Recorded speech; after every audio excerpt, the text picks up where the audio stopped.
तो बेटा last time पे हम लोगों ने डिस्कस किया कि कहाँ पर डाइजेशन किस तरीके से होता है। तो बक्कल कैविटी में स्टार्ट किया था। बक्कल कैविटी में डाइजेशन बोला हमने कि सिर्फ आपका किसका होता है, कार्बोहाइड्रेट्स का होता है। ठीक है, कार्बोहाइड्रेट का डाइजेशन बक्कल कैविटी में होता है, यानी कि स्टार्च जो पॉलीसेकेराइड है उसका डाइजेशन होगा। और पॉलीसेकेराइड का डाइजेशन होने के बाद वो बेटा किस में कन्वर्ट हो जाएगा, तो आप बोलोगे आपका माल्टोज में कन्वर्ट हो जाएगा। और 30% के आसपास यहाँ पर जो है आपका क्या होता है, डाइजेशन होता है कार्बोहाइड्रेट का। अब आगे हम बढ़ेंगे तो दूसरा जो हमारा पार्ट है उसको लेके चलेंगे।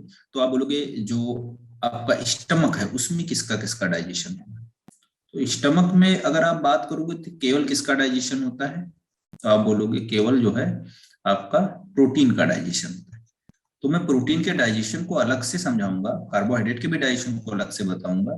मैं केवल स्टमक का स्ट्रक्चर यहाँ पर आपको डिस्कस करना चाहूंगा, मतलब जो ग्लैंड्स हैं, जो रिलेटेड ग्लैंड्स हैं उनकी बात करें। ठीक है, तो ये आपका स्टमक हो गया, ये स्टमक है।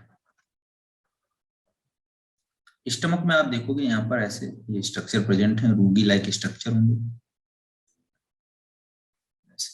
अब इनकी सेल्स को हम निकाल के लाए, और सेल्स को निकाल के लाएंगे तो देखो उसमें क्या होगा बेटा, जो है नेक रीजन पे सेल्स जो होंगी उनकी बात करेंगे। नेक के बाद में आप बोलोगे बॉडी, और फिर आप बोलोगे बेस। ठीक है, तो तीन जगह जो तीन लोकेशन है उन पे अलग अलग तरीके की सेल्स देखने को मिलेंगी आप। ठीक है, तो स्टमक के पास जो गैस्ट्रिक ग्लैंड्स हैं ये तीनों किसका पार्ट है, तो आप बोलोगे गैस्ट्रिक ग्लैंड का। यहाँ पर आप लिख भी सकते हो कि ये तीनों भाई क्या है, आपकी गैस्ट्रिक ग्लैंड का पार्ट है। स्टमक के अंदर होगा गैस्ट्रिक ग्लैंड, तो ये गैस्ट्रिक ग्लैंड का पार्ट है। ठीक है, तो गैस्ट्रिक ग्लैंड अब नेक रीजन में देखिए आप बोलोगे म्यूकस ग्लैंड प्रेजेंट होती है। कौन सी ग्लैंड प्रेजेंट होती है, म्यूकस ग्लैंड प्रेजेंट होती है। और म्यूकस ग्लैंड जो होती हैं वो बेटा क्या निकालती हैं, तो आप बोलोगे म्यूकस निकालती है। क्या निकालती हैं, म्यूकस निकालती है। ठीक है, दूसरा देखिए बॉडी की जब बात करोगे आप, तो बॉडी के पास में आप देखोगे कौन सी सेल्स होती हैं, तो आप बोलोगे पेप्टिक सेल्स या चीप सेल्स।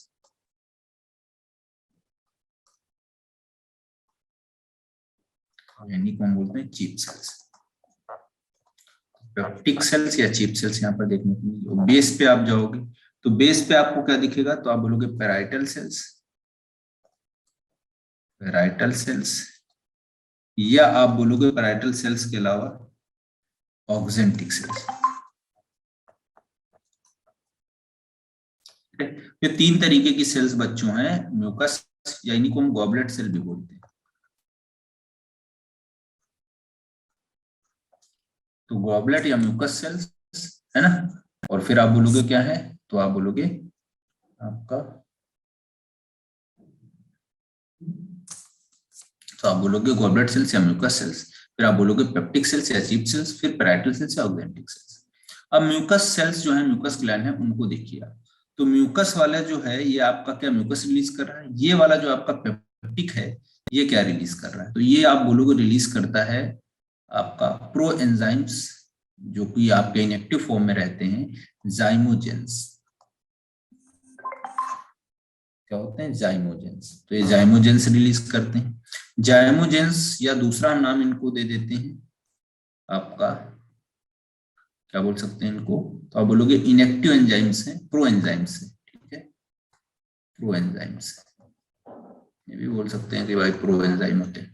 तो जाइमोजेंस या प्रो एंजाइम्स, ठीक है, या प्रोरेनिन टाइप के एंजाइम्स यहाँ पर देखने को मिलेंगे। ठीक है, तो ये आपके रिलीज होंगे। ठीक है, पैप्सिनोजेन टाइप के, तो लिख सकते हो सर, आप।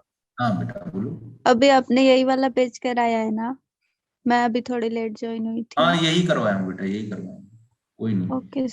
वही पीछे से स्टार्ट किया हूँ। या इसी का बेटा दूसरा नाम आप बोल सकते हो क्या है, और किस नाम से जानते हैं, तो इट इज नोन एज पैप्सिनोजेन।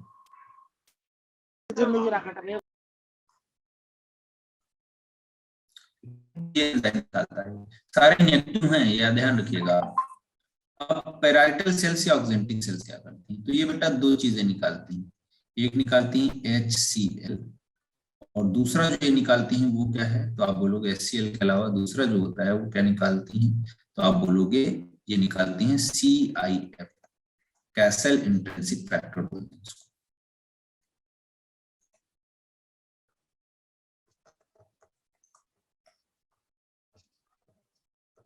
क्या बोलते हैं, कैसल इंट्रिंसिक फैक्टर बोलते हैं, ठीक है।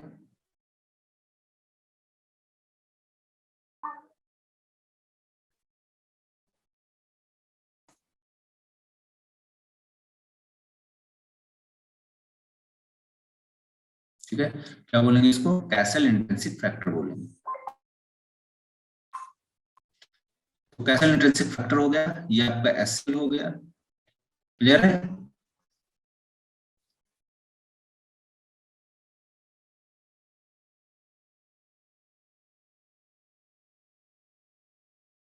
ये देखा गैस्ट्रिक ग्लैंड से नेक पार्ट, बॉडी पार्ट और बेस पार्ट। नेक में मैंने बोला म्यूकस ग्लैंड या गॉलब्लैडर सेल्स, ये निकालती हैं म्यूकस। पेप्टिक सेल या chief cells, sir zymogen screen show proenzyme नहीं या हो रही है। प्रोसैक्सिनोजेन। ठीक है, एक सर हो रही है। हो रही है ना। यस सर, हो रही है। ठीक है, ठीक है। तो ये मैंने बोला नेक सेल्स हैं, नेक सेल्स, नेक रीजन है, नेक रीजन से म्यूकस ग्लैंड म्यूकस निकालता है। जो एंजाइम से पेप्टिक सेल्स या चीफ सेल्स निकालती हैं, जाइमोजन या प्रो एंजाइम या आपका पेप्सिनोजेन एंजाइम निकलता है। फिर आप बोलोगे बेस पे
सॉरी बेटा, कुछ नेटवर्क का इश्यू है मुझे लग रहा है, इस वजह से बीच में हट रहा है।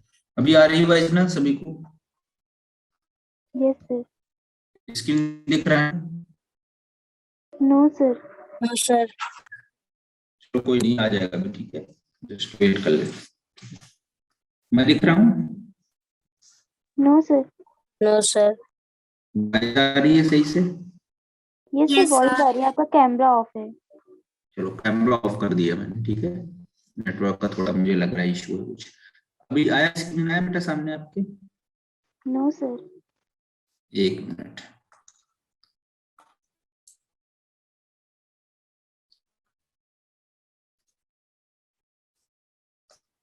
अब आया। No sir. सर हाँ बेटा, एक मिनट।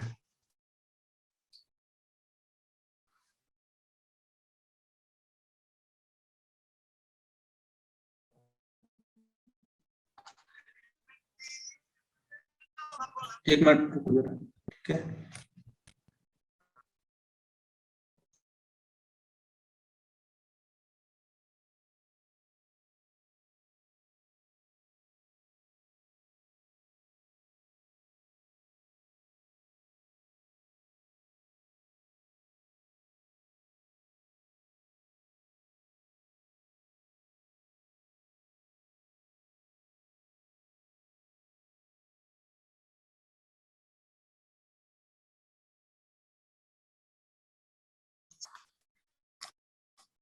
बेटा मैं फिक्स कर रहा हूँ, ठीक है, just wait. Okay.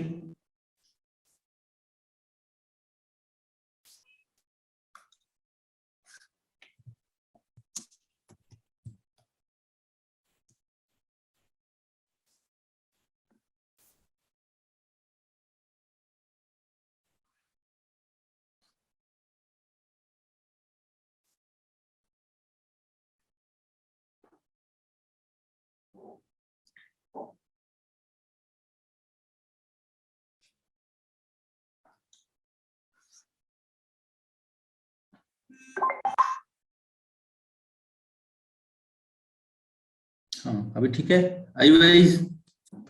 Yes sir. Okay, skin है? Yes sir.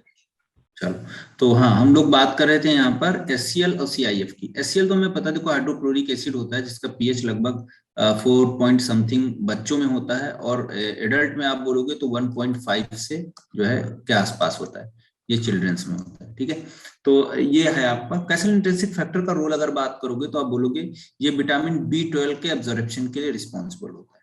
अगर विटामिन B12 का एब्जॉर्प्शन नहीं होगा, ये विटामिन B12 का क्या करता है, एब्जॉर्प्शन करता है। तो अगर विटामिन B12 का एब्जॉर्प्शन नहीं करेगा, ये अगर एब्जॉर्प्शन नहीं करेगा तो आप बोलोगे क्या होगा, इसकी डिफिशियंसी से डिजीज हो जाता है जिसको हम बोलते हैं पर्नीशियस एनीमिया। क्या बोलते हैं, पर्नीशियस एनीमिया। ठीक है, क्या बोलते हैं, पर्नीशियस एनीमिया। ठीक है, तो इसमें बेटा आरबीसी जो होता है वो मेच्योर नहीं होता है। ठीक है, मेच्योर नहीं हो पाता है। ठीक है, अब देखिए आप इसके बाद में, तो विटामिन B12 एब्जॉर्प्शन होता है, पर्नीशियस एनीमिया होता है। इसके बाद में आप बात करोगे तो नेक्स्ट हम बात करते हैं कि यहाँ पर स्टमक में तो हमने क्लियर कर दिया सारी चीजें, लेकिन मैंने बोला ना आपको डाइजेशन में अलग तरीके से पढ़ाऊंगा आपको। ठीक है, प्रोटीन का डाइजेशन कैसे होगा स्टमक में वो मैं अलग बताऊंगा। अभी हम थोड़ा फिर से बैक होके जाते हैं, कार्बोहाइड्रेट के डाइजेशन की बात करते हैं, समझते हैं। तो आप लिखोगे बेटा पहला हेडिंग डाइजेशन में, कार्बोहाइड्रेट का डाइजेशन कैसे हो रहा है। कार्बोहाइड्रेट का डाइजेशन कैसे। चलो, तो कार्बोहाइड्रेट के डाइजेशन में आप बोल रहे थे बक्कल कैविटी में डाइजेशन हुआ, तो मैं BC लिख दिया हूँ, बक्कल कैविटी में डाइजेशन। सबसे पहले बक्कल कैविटी में डाइजेशन बेटा किसका होगा, तो आप बोलोगे स्टार्च का होगा। स्टार्च हमने ले लिया, तो स्टार्च कितना मैंने पहले ही बताया था आपको लास्ट क्लास में कि 30% starch will be digested there.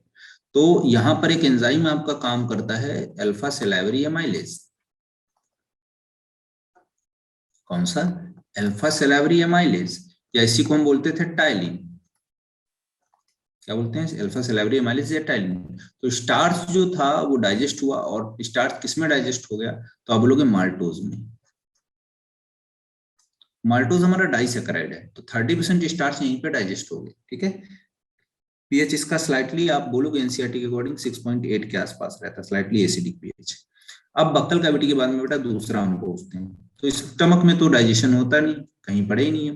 अब हम बोलेंगे स्टमक में डाइजेशन होगा नहीं इसका, तो कहां पर होगा, स्मॉल इंटेस्टाइन में तो होगा ही होगा। चलिए स्मॉल इंटेस्टाइन में देखते हैं। स्मॉल इंटेस्टाइन में जब डाइजेशन की बात करोगे आप, तो बेटा दो चीजें हैं यहाँ पर।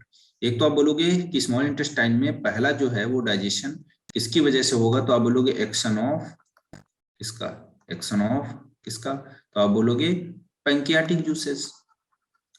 भाई पैंक्रियाज में भी तो पैंक्रियाटिक एमाइलेजेस थे कि नहीं, तो pancreatic juices, action of pancreatic juices. ठीक है,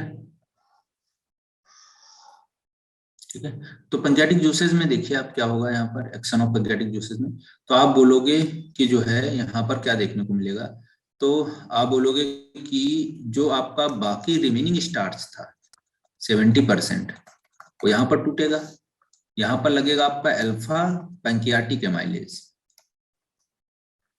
कौन सा एंजाइम लगेगा, अल्फा पैंक्रियाटिक एमाइलेज। अब अल्फा पैंक्रियाटिक एमाइलेज लगेगा और ये किस में तोड़ देगा, इसको माल्टोज में। किसमें तोड़ देगा, माल्टोज में। ठीक है, ये आपका हो गया, ये हो गया। ठीक है, चलो आगे देखते हैं। अब एक्शन आप देखोगे दूसरा आपका सकस इंटेरिकस की, तो आप बोलोगे दूसरा जो यहाँ पर डाइजेशन करवा रहा है वो कौन है, सकस इंटेरिकस। तो एक्शन ऑफ इंटेस्टाइनल जूसेस, किसका एक्शन, इंटेस्टाइनल जूसेस का एक्शन, या इसी को बेटा बोलते हैं सकस इंटेरिकस।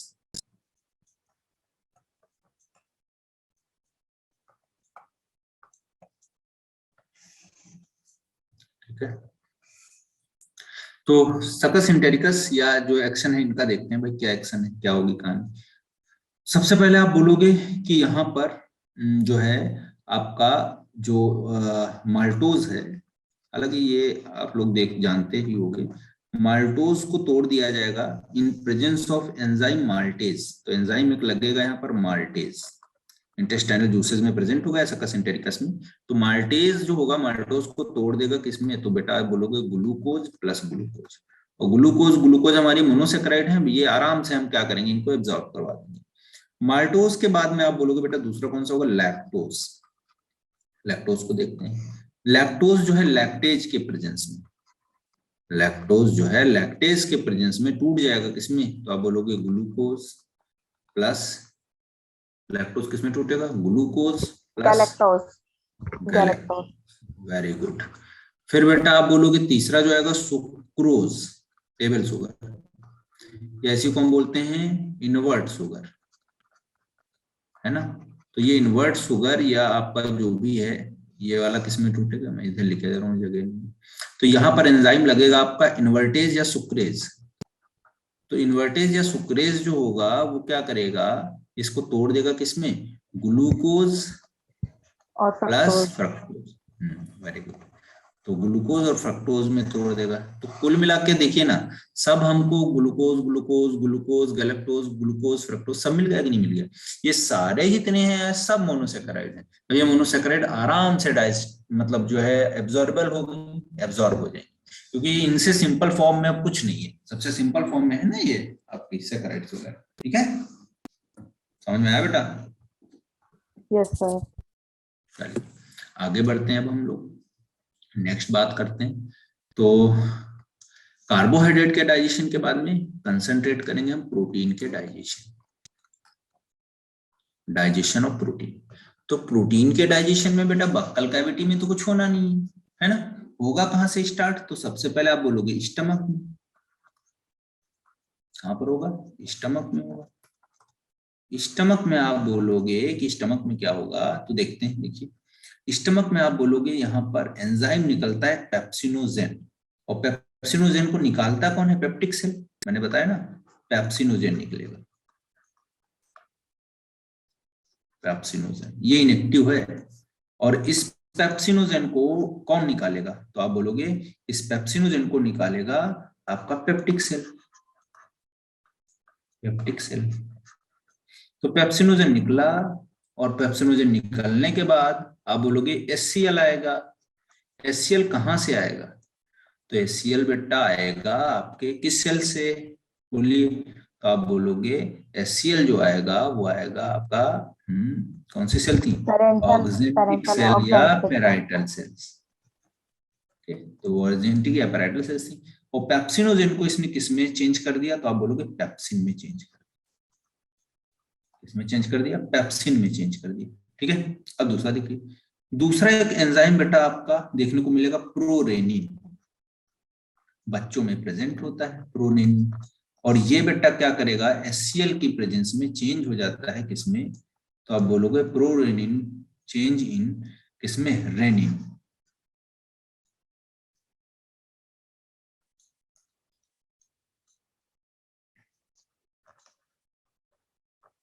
रेनिन, तो पेप्सिन और रेनिन। ठीक है, तो रेनिन और पेप्सिन ये दोनों एक्टिवेटेड हो गए, तो मैं स्टार बनाया था, ये एक्टिवेटेड फॉर्म में, ये इनएक्टिव एंजाइम है। तो ये आप बोलोगे जो इनएक्टिव फॉर्म में एंजाइम निकलते हैं उनको आप बोलोगे ये एंजाइम कैसे होते हैं, प्रो एंजाइम या जाइमोजेंस, ये आप बोलोगे ये प्रो एंजाइम्स है। ठीक है, या जाइमोजेंस। तो ये इनएक्टिव स्टेज में निकलेंगे, लेकिन एचसीएल इनको क्या करेगा, इनको एक्टिवेट करा देगा। तो पेप्सिन एक्टिवेट हो गया, रेनिन एक्टिवेट हो गया। अब ये पेप्सिन और रेनिन देखो करेंगे क्या, तो देखिए जो पेप्सिन आपका एंजाइम है वो क्या करता है। ठीक है, तो पेप्सिन जो होता है वो प्रोटीन्स को, पेप्सिन जो है वो प्रोटीन्स को बेटा किस में चेंज करवाता है, यहाँ पर हम देखेंगे पेप्सिन ने काम किया, ये पेप्सिन काम किया इस पे, और पेप्सिन ने क्या किया, प्रोटीन्स को चेंज करवा दिया किसमें, peptones and proteoses, peptones and proteoses.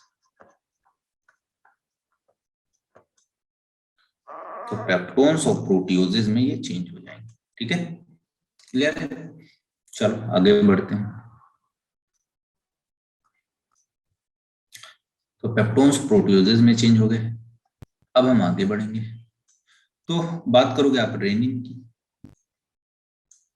Rennin का काम क्या है, देखिए रेनिन क्या है, एक बच्चों में निकलने वाला, इन्फेंट में पाया जाने वाला है, इन्फेंट में काम करता है।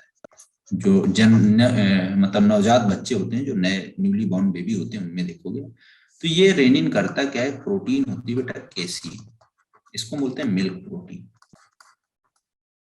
क्या बोलते हैं, मिल्क प्रोटीन। तो ये केसीन जो है वो चेंज करवा देता है किसमें, केसीन को, तो आप बोलोगे पैरा कैसिनेट।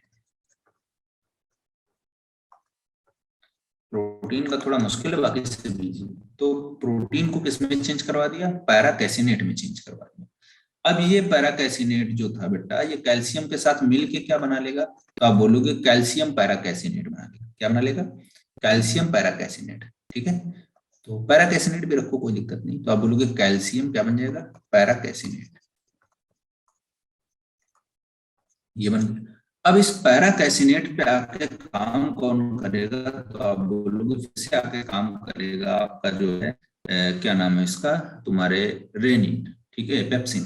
और पेप्सिन क्या करेगा, इसको फिर से चेंज करवा देगा पेप्टोन्स में। ठीक है, तो यहाँ पर पेप्सिन काम करेगा फिर से। ठीक है, पेप्सिन काम करेगा और पेप्सिन इसको किसमें चेंज करवा देगा, पेप्टोन्स, ठीक है, उसमें चेंज करवा देगा। तो इतना काम होगा आपका कहाँ पर, स्टमक में। स्टमक में फूड जो रहता है 4 से 5 घंटे के आसपास रहता है। ऑब्लिक मसल्स के थ्रू चर्निंग मूवमेंट होते हैं, और फूड जो ऊपर से आया था बोलस की फॉर्म में, वो किसमें चेंज हो जाएगा, तो आप बोलोगे काइम में चेंज हो जाएगा। Got it. चलिए अब देखिए इसके बाद में, अब यहाँ पर क्या होगा, तो यहाँ पर आप बोलोगे कि स्टमक में डाइजेशन हो गया। अब हम बोलेंगे स्मॉल इंटेस्टाइन में। स्मॉल इंटेस्टाइन में देखते हैं, second, small intestine, digestion of protein in small intestine.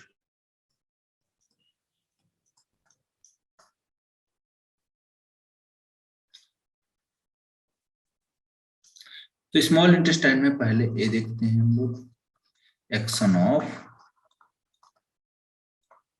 Pancreatic juices.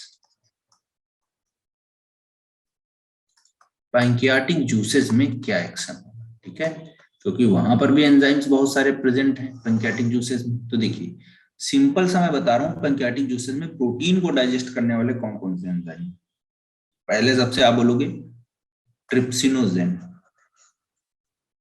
Trypsinogen, ठीक है। ट्रिप्सिनोजेन के बाद में आप बोलोगे दूसरा कौन सा एंजाइम होगा आपका, तो बेटा बोलोगे काइमोट्रिप्सिनोजेन, काइमोट्रिप्सिनोजेन।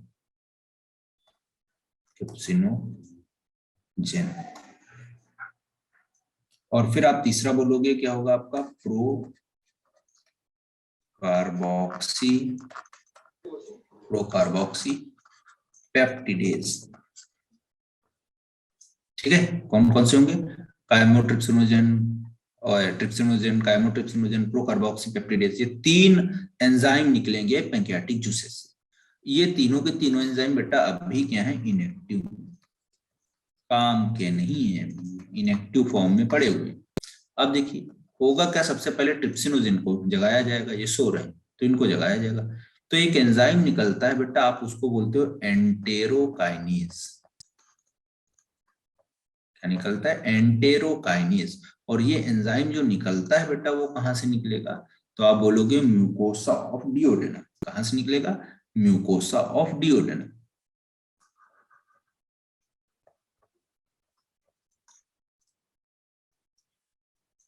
तो डिओडेनम की म्यूकोसा से निकलेगा एंटेरोकाइनेज, और ट्रिप्सिनोजेन को एक्टिवेट करा देगा किसमें, ट्रिप्सिन में। ट्रिप्सिन के पास ऑटो कैटालिटिक एक्टिविटी होती है, कैसी होती है, ऑटो कैटालिटिक,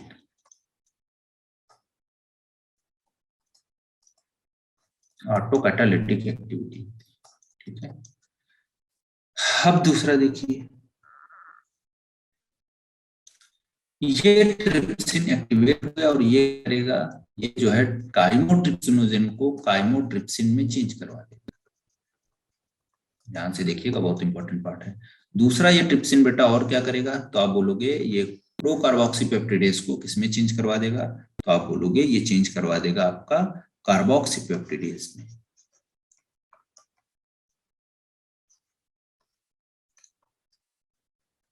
इसमें चेंज करवा देगा कार्बोक्सीपेप्टिडेज। तो देखिए तीनों आपका ये बन गया, सारे तीनों एक्टिवेटेड हो गए, तीनों एक्टिवेटेड है। अब ये तीनों एक्टिवेटेड होने के साथ साथ काम क्या करेंगे, कैसे डाइजेस्ट करवाएंगे, क्या करेंगे, उसकी जरा बात करते हैं। तो देखते हैं भाई।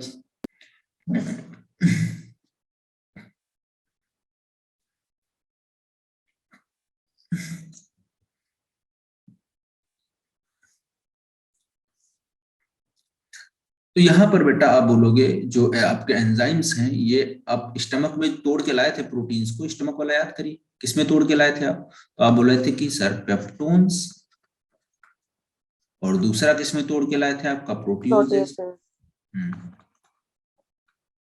पेप्टोन्स और प्रोटियोजेस दो चीजें तोड़ के लाए थे हम।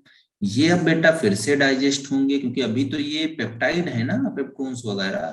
तो पेप्टाइड अभी बड़े बड़े मॉलिक्यूल्स हैं आपके, मतलब मैक्रोमोलिक्यूल्स में आएंगे, प्रोटीन की चेन्स टाइप के स्ट्रक्चर्स हैं। हमको एब्जॉर्ब कराने के लिए क्या चाहिए? छोटे छोटे मॉलिक्यूल चाहिए, यानी कि अमाइनो एसिड चाहिए। तो अमाइनो एसिड में कन्वर्ट करना है।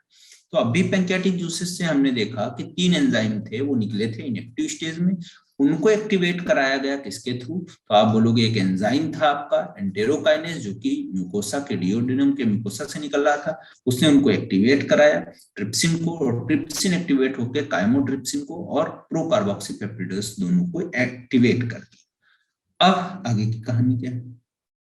ये पेप्टोन्स जो थे, ये जो पेप्टोन्स थे, इनमें एंजाइम लगेगा काइमोट्रिप्सिन। कौन सा लगेगा? काइमोट्रिप्सिन। और दूसरा जो एंजाइम आपका है वो कौन सा है? तो आप बोलोगे कार्बोक्सीपेप्टिडेज।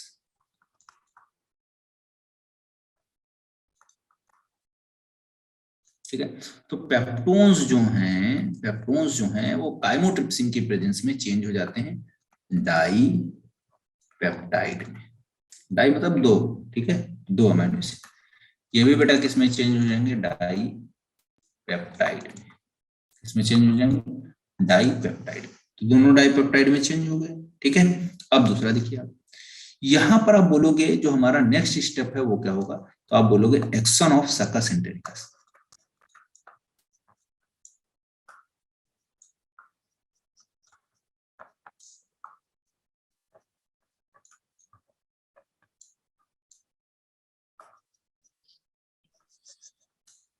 तो एक्शन ऑफ सकस एंटेरिकस में आप बोलोगे क्या होगा? तो जो डाइपेप्टाइड्स हैं वो बेटा चेंज हो जाएंगे किसमें? तो आप बोलोगे अमाइनो एसिड्स में।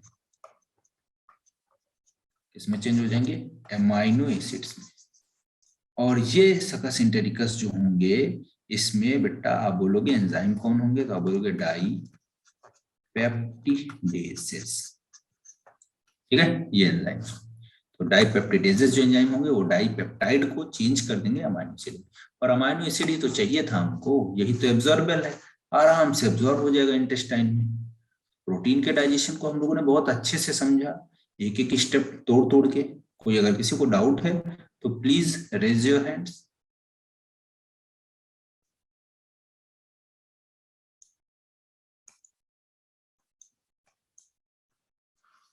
नहीं तो मैं आगे बढ़ता हूँ, एक बार कंफर्म करवा दो बेटा। कीर्ति, हाँ बताओ। यस सर, आगे आगे बताओ। बढ़े बेटा, आगे यस बढ़े ना। वर्षा यस कुछ सर। सर, एचएमएफ 50 को एक बार पीछे बता दो। सभी कुछ, कौन सा बेटा? यही वाले सेकंड स्टेप। सेकंड स्टेप में बेटा कुछ नहीं, ऊपर से हम डाइजेस्ट करवा के लाए।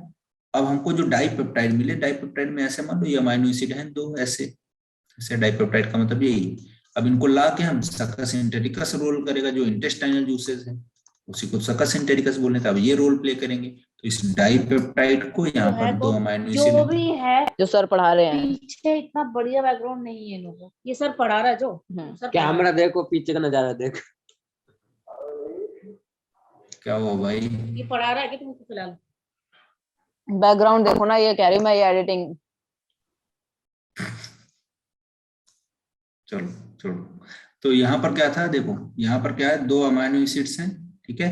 अमाइनो एसिड जो दोनों हैं ये आपका क्या होगा, ये टूट जाएंगे, और टूटेंगे तो क्या होगा, अमाइनो एसिड में टूट जाएंगे, ठीक है, ऐसे। क्लियर? चलो, तो आगे हम लोग बढ़ते हैं इसके बाद में।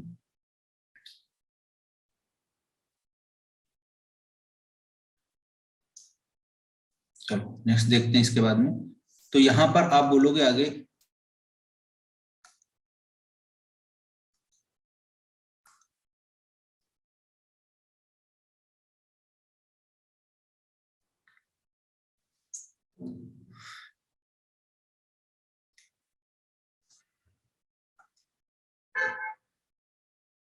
पीछे वाला स्लाइड बेटा कर दिया मैंने।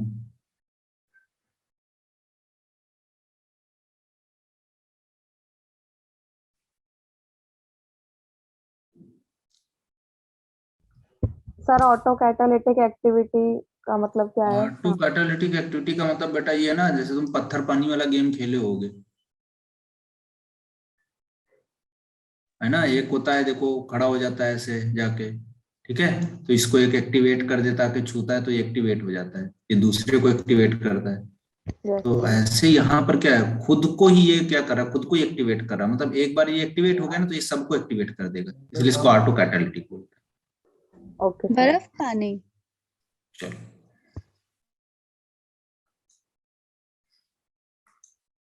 तो प्रोटीन का डाइजेशन हम लोगों ने कंप्लीट कर लिया। अब हम लोग डिस्कस करेंगे आगे का जो हमारा पोर्शन है उसको। तो आप बोलोगे इसके बाद में लिपिड का डाइजेशन देख लें, या न्यूक्लिक एसिड का देख लेते हैं। न्यूक्लिक एसिड का,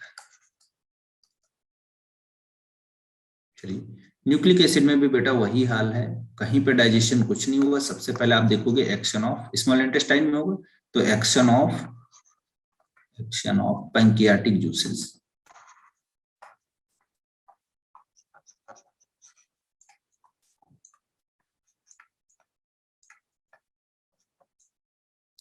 तो एक्शन ऑफ पैंक्रियाटिक जूसेस में आप बोलोगे क्या होगा, देखिए।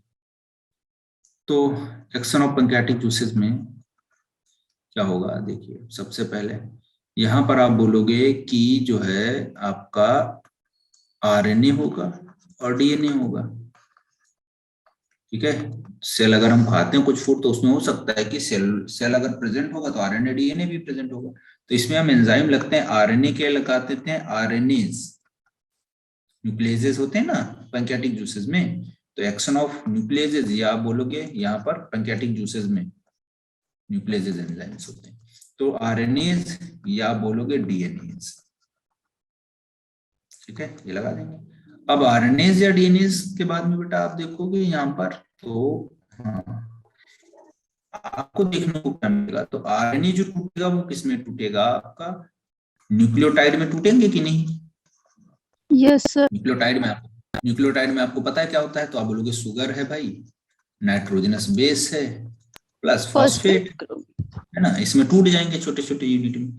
अब इसके बाद में जो दूसरा आएगा हमारा एक्शन, वो किसका होगा, तो आप बोलोगे एक्शन ऑफ इसका, तो आप बेटा बोलोगे सकस इंटेरिकस, बहुत सिंपल एकदम, या इंटेस्टाइनल जूसेस। अब इन इंटेस्टाइनल जूसेस या सकस इंटेरिकस में क्या, तो देखिए जो न्यूक्लियोटाइड हैं वो किसके प्रेजेंस में, तो आप बोलोगे सकस एंटेरिकस के प्रेजेंस में एक एंजाइम होता है इसमें न्यूक्लियोटाइडेज, तो ये तोड़ देगा न्यूक्लियोटाइडेज को, किसमें तोड़ेगा, तो आप बोलोगे न्यूक्लियोटाइडेज को ये तोड़ देगा, इसमें बोलो न्यूक्लियोसाइडेज। न्यूक्लियोसाइड नहीं बोलो बेटा, न्यूक्लियोसाइड एंड हाँ न्यूक्लियोसाइड ही बोलो। यहाँ पर देखो शुगर और फास्फेट, ये आपका जो है नाइट्रोजनस बेस, इसको क्या बोलते हैं, न्यूक्लियोसाइड, तो इसमें ये तोड़ देगा बहुत सारे।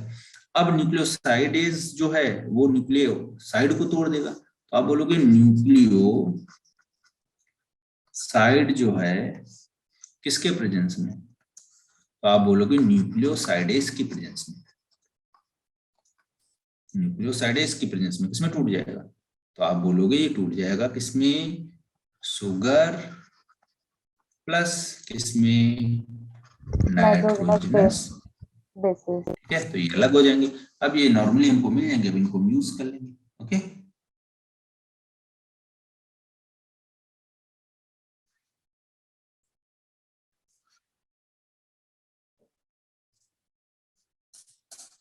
Yes sir.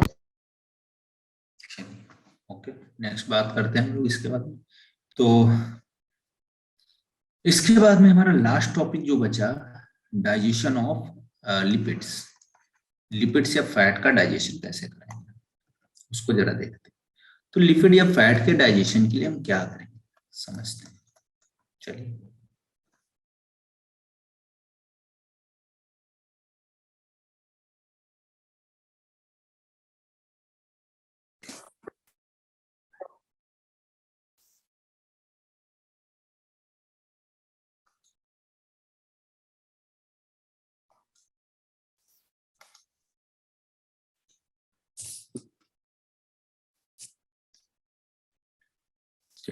तो लिपिड के डाइजेशन को हम देखेंगे। दिख रहा है सभी को स्क्रीन ना?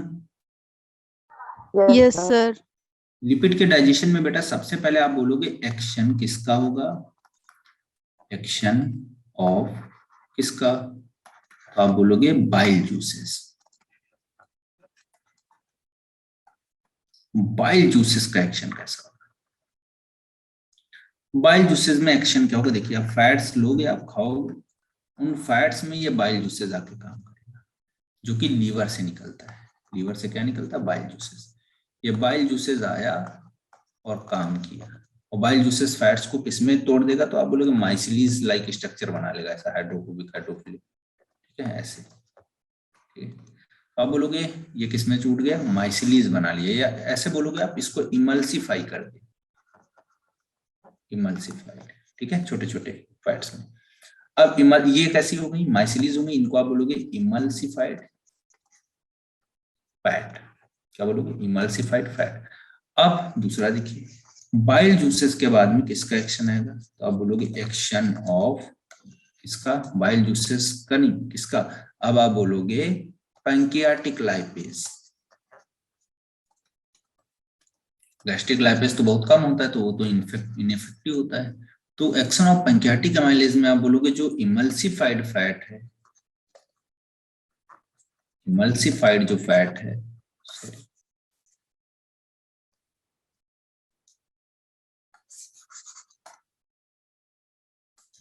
तो जो इमल्सिफाइड फैट है,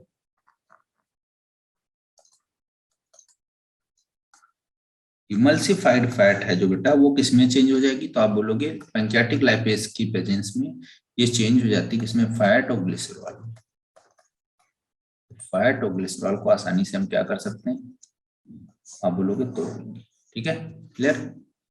चलो, तो ये कहानी हो गई आपकी लिपिड्स की। तो हमने सारे जितने आपके वो थे सबका डिस्कशन कर लिया कि कौन किस तरीके का है। Got it? Yes sir. चलिए, अब आगे बढ़ते हैं बेटा। इसके बाद हमारा जो नेक्स्ट टॉपिक है वो है एब्जॉर्प्शन, ठीक है। डाइजेशन हमने बहुत अच्छे से डिस्कस कर लिया, आई थिंक सारे पॉइंट्स आपको समझ में भी आ गए होंगे। अब यहाँ से बात होती कि एब्जॉर्प्शन कैसे होता है, ठीक है। देखिए, अच्छा, एक जो आपका 264 पे भी एक पैराग्राफ दिया हुआ कि जो गैस्ट्रोइंटेस्टाइनल की एक्टिविटी होती है वो न्यूरल और हार्मोनल कंट्रोल में होती है, ठीक है। तो अगर आप बोलोगे साइट, स्मेल या presence of food oral cavity में, वो स्टिमुलेट करता है सिक्रीशन ऑफ सलाइवा, ठीक है। ऐसे ही गैस्ट्रिक और इंटेस्टाइनल सिक्रीशंस जो होते हैं वो स्टिमुलेट होते हैं न्यूरल सिग्नल से, ठीक है। तो मस्कुलर एक्टिविटीज जो होती हैं डिफरेंट डिफरेंट पार्ट्स की, है ना, वो जो है होती हैं आपका न्यूरल मैकेनिज्म से कंट्रोल होती हैं, और उसके साथ साथ में कुछ लोकल हार्मोन्स भी प्रेजेंट होते हैं। और वो हार्मोन्स जो होते हैं बेटा डाइजेस्टिव हार्मोन्स बोलते हैं उनको, और वो जो है आपका कंट्रोल करते हैं जो डिफरेंट डिफरेंट सिक्रीशंस हैं डाइजेस्टिव ग्लैंड्स के, उनको कंट्रोल करते हैं। तो वो थोड़ा एक पैराग्राफ है, आप लोग पढ़ लेना, उसमें ऐसा कुछ सच है नहीं कि आपको वहां से क्वेश्चन बनेगा, ठीक है। आगे देखते हैं हम लोग सर, नेक्स्ट। हाँ बेटा बोलिए। इमल्सिफाइड फैटी मोनोग्लिसराइड्स है। इमल्सिफाइड फैट ही मोनोग्लिसराइड नहीं, इमल्सिफाइड फैट अभी आप मोनोग्लिसराइड नहीं बोल सकते उसको, ठीक है। इमल्सिफाइड फैट को नहीं बोलोगे आप। जो आपका इमल्सिफिकेशन होगा वो बाइल ने किया, ठीक है, बाइल में माइसिलीज बनी, ठीक है, उसके बाद में आपकी डाई और मोनोसैकेराइड्स बन जाएंगी, ठीक है, फिर लाइपेजेस लगेंगे आपके, वो फैटी एसिड ग्लिसरॉल जो है बनाएंगे। हाँ, माइसिलीज में पूरी माइसिलीज को आप नहीं बोलोगे, ठीक है। इमल्सिफाइड फैट में जो एक एक जो अलग अलग मॉलिक्यूल्स बनाए ना मैंने, उसको बोल सकते हो आप, ठीक है, डाई और मोनोग्लिसराइड, ठीक है। ओके और सर। वही आगे टूट जाता है फैटी एसिड ग्लिसरॉल बोल सकते हो, ठीक है। अब देखिए एब्जॉर्प्शन एंड जो है हम लोग डाइजेस्टिव प्रोडक्ट जो है उनके एब्जॉर्प्शन की बात करते हैं, उनको देखते हैं। तो एब्जॉर्प्शन के लिए बेटा समझो इस बात को, बहुत इंपॉर्टेंट है, फिर हम लोग आगे डिस्कस करते हैं। देखिए ये आपके इंटेस्टाइनल म्यूकोसा है जेजुनम की, ये जेजुनम है आपकी, और ये बेटा क्या है, आप बोलोगे विलाई है सर, विलाई है कि नहीं है, बोलिए विलाई है कि नहीं, ये समझ पा रहे हो कि नहीं? Yes sir. यस म्यूकोसा होगी आपकी इंटेस्टाइन की, इंटेस्टाइन में ल्यूमेन होगा, ये ल्यूमेन है, ये ल्यूमेन है, इसमें सब मॉलिक्यूल आ रहे हैं डाइजेस्ट होके, और ये वाला स्ट्रक्चर हम बनाए किसका है, जेजुनम का, क्योंकि जेजुनम में ही क्या होता है सबसे ज्यादा जो है आपका क्या होता है, एब्जॉर्प्शन होता है। अब देखिए यहाँ पर ये विलाई है, इनके साथ साथ में ब्लड वेसल्स भी चल रही होंगी, ऐसे ऐसे ये ब्लड वेसल चल रही होंगी, समझ पा रहे हो बेटा? Yes sir. यस ब्लड, तो ये ब्लड वेसल्स प्रेजेंट। अब देखिए एनसीईआरटी क्या बोलती है, पहला पॉइंट क्या बोलती है, एनसीईआरटी कहती है कि जो एब्जॉर्प्शन है वो एक्टिव भी हो सकता है, पैसिव भी हो सकता है, दोनों तरीके से। एक्टिव होगा तो एटीपी खर्च करोगे आप, पैसिव होगा तो एटीपी खर्च करना नहीं पड़ेगा आपको, ठीक है। अब देखिए पैसिव, एक्टिव और फैसिलिटेटेड ट्रांसपोर्ट के थ्रू एब्जॉर्प्शन होता है। तो आप बोलोगे स्मॉल अमाउंट ऑफ मोनोसेकेराइड, सबसे पहले हम बोलेंगे स्मॉल अमाउंट ऑफ मोनोसेकेराइड,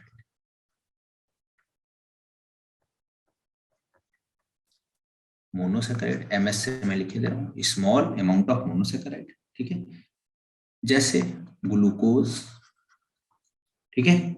उसके अलावा आप बोलोगे अमाइनो एसिड, ये तो प्रोटीन हो गया, और उसके अलावा बोलोगे कुछ इलेक्ट्रोलाइट्स जैसे कि आपके क्लोराइड, ठीक है, क्लोराइड। ये जो होते हैं ये सारे जो है एब्जॉर्ब किए जाते हैं आपके म्यूकोसल एपिथेलियल से, और एब्जॉर्ब होके ये बेटा कहाँ, ब्लड वेसल में चले जाते हैं, ये तो ब्लड वेसल है आपकी, तो ब्लड वेसल में चले जाते हैं। तो small amount of monosaccharide, glucose, amino acid and chlorides, ये जो है आपका कैसे जाएंगे, एब्जॉर्ब कैसे होंगे, तो आप बोलोगे they are absorb by simple diffusion. तो ज्यादा कंसंट्रेशन है इनका तो आराम से सिंपल डिफ्यूजन के थ्रू हायर कंसंट्रेशन से लोअर कंसंट्रेशन में ये कहाँ चले जाएंगे, ब्लड वेसल में एब्जॉर्ब, ठीक है। अब दूसरा देखिए, सेकंड बात करते हैं, पहला पॉइंट हमने बात कर लिया, यहां से क्वेश्चन मिलेगा ही आपको, मिलेगा। दूसरा देखते हैं, अब ग्लूकोज, कुछ अमाइनो एसिड, वो कैरियर प्रोटीन के थ्रू एब्जॉर्ब होते हैं, उस बात को समझते हैं। तो आपसे बोलेगा ग्लूकोज और अमाइनो एसिड, ठीक है, ग्लूकोज और अमाइनो एसिड्स, ठीक है। और उसके अलावा मैं एक और लिखे दे रहा हूं आपको, फ्रक्टोज। ये क्या होता है, यहां पर देखिए आप, यहाँ पर कुछ सेल्स होती हैं इनके ऊपर, विलाई के ऊपर, उनको बोलते हैं एंटेरोसाइट सेल्स, ऐसे मैंने बनाया नहीं लेकिन ये ऐसे होता है, क्या बोलते हैं, एंटेरोसाइट सेल्स, ठीक है। तो ये एंटेरोसाइट सेल्स जो बेटा होंगी, ये glucose, amino acid and fructose, ये आपका आएंगे कहां पर, इन एंटेरोसाइट सेल्स के पास में। अब जैसे मान लो यहाँ पर आए, ये आ गए मॉलिक्यूल, ये ऐसे। अब इनके पास क्या होता है, इन सेल्स के पास कुछ प्रोटीन होती है, उनको हम बोलते हैं कैरियर प्रोटीन, ध्यान से समझिएगा, इन प्रोटीन को क्या बोल रहे हैं, कैरियर प्रोटीन। तो ये कैरियर प्रोटीन जो होती हैं वो ऐसे जुड़ेंगी और इनके पास में जाएंगे और ये मॉलिक्यूल इनसे जुड़ जाएंगे। अब जैसे ये मॉलिक्यूल जुड़ेंगे, ये इस कैरियर प्रोटीन से जुड़ गए ऐसे, वैसे ये कैरियर प्रोटीन मूव कर जाएगी और अंदर इधर आ जाएगी, सेल के अंदर रिलीज कर दिया, और यहाँ से रिलीज होने के बाद ये कहाँ चले जाएंगे, तो आप बोलोगे ब्लड वेसल में चले जाएंगे। तो ग्लूकोज, अमाइनो एसिड और फ्रक्टोज, इन तीनों का एब्जॉर्प्शन जो होता है वो कैरियर प्रोटीन से होता है, और इस तरीके के जो है आपका कैरियर प्रोटीन के थ्रू एब्जॉर्प्शन होने को हम बोलते हैं फैसिलिटेटेड, ऐसा बोलते हैं फैसिलिटेटेड। तो फैसिलिटेटेड का मतलब क्या हुआ, क्या हुआ फैसिलिटेटेड का मतलब, कि यहां पर आप देखोगे कोई हेल्प कर रहा है, और हेल्प कौन कर रहा है, कैरियर प्रोटीन। तो फैसिलिटेटेड ट्रांसपोर्ट हमेशा कैरियर प्रोटीन के थ्रू हेल्प किया जाता है। अब दो चीजों को बता दिया मैंने, तीसरा आते हैं बेटा, तीसरा आप बोलोगे कि जो वाटर का एब्जॉर्प्शन होता है totally depends on the osmotic gradient. Water का एब्जॉर्प्शन कैसे होगा, तो आप बोलोगे ऑस्मोटिक ग्रेडियंट। ऑस्मोटिक ग्रेडियंट का मतलब क्या है कि बेटा जहां पर आप बोलोगे वाटर का कंसंट्रेशन ज्यादा होगा तो कम से ज्यादा की तरफ जाएगा, तो ये किसकी वजह से जाएगा, ऑस्मोटिक ग्रेडियंट है ना, उसकी वजह से मूव करेगा। अब एक बात और बचती है, लास्ट पॉइंट जो भी है एनसीईआरटी में यहाँ पर, तो आप बोलोगे कि न्यूट्रिएंट्स लाइक अमाइनो एसिड्स, यहाँ पर मैं बना दे रहा हूँ अमाइनो एसिड्स। अमाइनो एसिड्स के अलावा आप बोलोगे मोनोसैकेराइड, मोनोसैकेराइड के अलावा आप बोलोगे ग्लूकोज, और ग्लूकोज के अलावा आप बोलोगे सोडियम। ये मॉलिक्यूल्स जो होते हैं वो एब्जॉर्ब किए जाते हैं किसके थ्रू, किसके थ्रू एब्जॉर्ब किए जाते हैं, तो आप बोलोगे ये एब्जॉर्ब किए जाते हैं किसके थ्रू, आप बोलोगे जो है एब्जॉर्ब किए जाते हैं किसके थ्रू, तो ये जो प्रोसेस होगा ये कैसा होगा, एक्टिव ट्रांसपोर्टेशन। कैसा होगा बेटा, एक्टिव ट्रांसपोर्टेशन होगा, ठीक है। Okay sir. तो यहां पर इसको हम बोल देंगे एक्टिव ट्रांसपोर्टेशन, ठीक है। तो आप ध्यान रखिएगा, चारों पॉइंट बहुत इंपॉर्टेंट है, आपसे क्वेश्चन घुमा घुमा के पूछेगा यहाँ से, ठीक है। तो आराम से इत्मीनान से पढ़िएगा क्वेश्चन और आराम से हो जाएगा आपका। अब हम आगे देखते हैं, फैट की बात कर लेते हैं जरा, फैट का भी कहानी समझते हैं बेटा। तो ये मान लिया हमने, ये विलाई है आपकी, और फैट वाले जो होते हैं वो इंसॉल्युबल होते हैं बेटा, वो तो आ नहीं पाएंगे। तो अब होता क्या है इनमें, देखो मैं बता रहा हूं आपको, ये सेल्स तो थी एंटेरोसाइट सेल्स, एक मैं सेल बड़ा बना लेता हूँ थोड़ा, एंटेरोसाइट सेल, ये माइक्रोविलाई है, ये एंटेरोसाइट सेल। अब इनके केस में एक बात और ध्यान रखिएगा, यहाँ पर विलाई में कुछ लिम्फ वेसल भी आती हैं, और इन लिम्फ वेसल्स को बोलते हैं लैक्टियल्स, या क्या बोलते हैं, लिम्फ वेसल्स, क्या बोलते हैं, लिम्फ वेसल्स या लैक्टियल्स। होगा क्या बेटा, देखिए ये सेल्स हैं एंटेरोसाइट सेल्स, ध्यान से समझिएगा, बहुत इजी है। यहाँ पर आपके माइसिलीज आए ऐसे छोटे छोटे, ऐसे ऐसे, ये है लिपिड्स, फैट, ग्लिसरॉल, कुछ भी बोल लो कोई प्रॉब्लम नहीं, ठीक है। तो ये फैट्स हमने बोल दिया, फैट या ग्लिसरॉल, ठीक है। अब ये यहाँ पर तो सेल के अंदर आ गए एंटेरोसाइट सेल में, अब यहाँ पर होता क्या है, ये हमने मान लिया ये आ गया आपका फैट का मॉलिक्यूल आ गया, इसके ऊपर क्या होती है, ये सेल्स क्या करती हैं, एक कोटिंग कर देती है, प्रोटीन का कोटिंग कर देती है। तो पहले लिपिड था फिर प्रोटीन आ गया, तो अब मिलके ये इसको फिर से रिसेंबल किया जाता है, फिर से रिसेंबल किया जाता है, और इसको हम बोलते हैं काइलोमाइक्रोन। काइलोमाइक्रोन एक्चुअल में लिपोप्रोटीन है। लिपोप्रोटीन का मतलब क्या है, लिपिड प्लस प्रोटीन से बना हुआ, तो लिपोप्रोटीन से, ठीक है। तो लिपोप्रोटीन, अब ये आसानी से ये निकल के कहाँ आता है, इस लैक्टियल्स में एब्जॉर्ब हो जाता है, तो यहाँ से फिर लिम्फ में चला जाता है, लिम्फ से फिर ब्लड में चला जाता है। तो फैट का एब्जॉर्प्शन अगर आप बात करोगे तो अलग तरीके से होता है, ठीक है। ये फैट का एब्जॉर्प्शन में पढ़ा रहा हूं, चलो ठीक है।